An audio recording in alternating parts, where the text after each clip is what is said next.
pleasure of talking to Logan Browning and Brandon Bell, presenters tonight. CSA is honored to have you here. Thank you for helping out tonight. Casting directors spend their time evaluating actors, so now we get to do that to them. Let me ask you, in your opinion as performers, what makes a good casting director?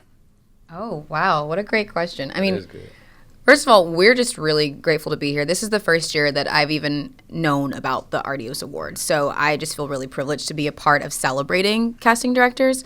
In my personal opinion, I think two things. There's one, the casting director process that I enjoy, but then there's also what makes them actually great. So sometimes I'll go in a room and I really do enjoy the casting directors who have me read it again and give me good feedback, but that's not necessarily what makes them great at their job. I think the really great casting directors can see through what you're actually doing in the room. They can see the person becoming the character, sure. And I think that's what makes them really, really great.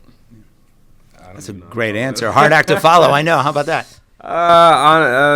To follow up to what Logan said, which I agree with completely, honesty and flexibility.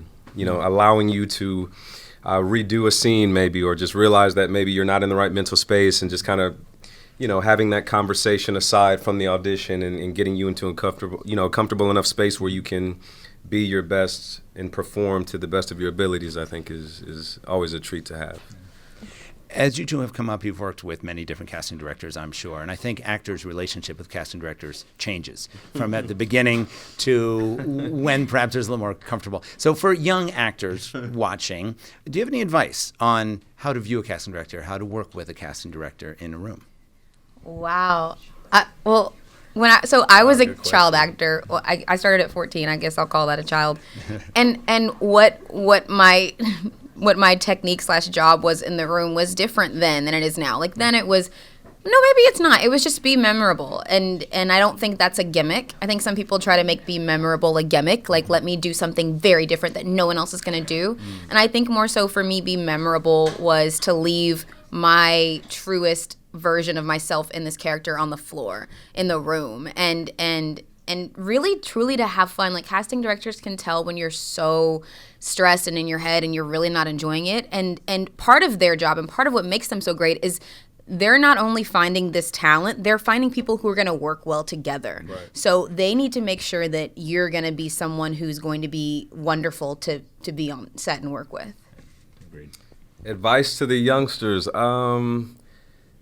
have fun for sure, and try to connect as much as possible to the person in the room. Like, really try to I know that's like, you know, cliche advice, but really try to connect and have fun. Be yourself. They can, like Logan said, they can see through everything, and they can really get to a great casting director can get to the essence of who you are and what it is you bring, whether you fumble on a line, whether you know your performance is the right characterization. As long as you are yourself and have fun and come at it with like an honest portrayal, you can't lose. And don't wear stripes.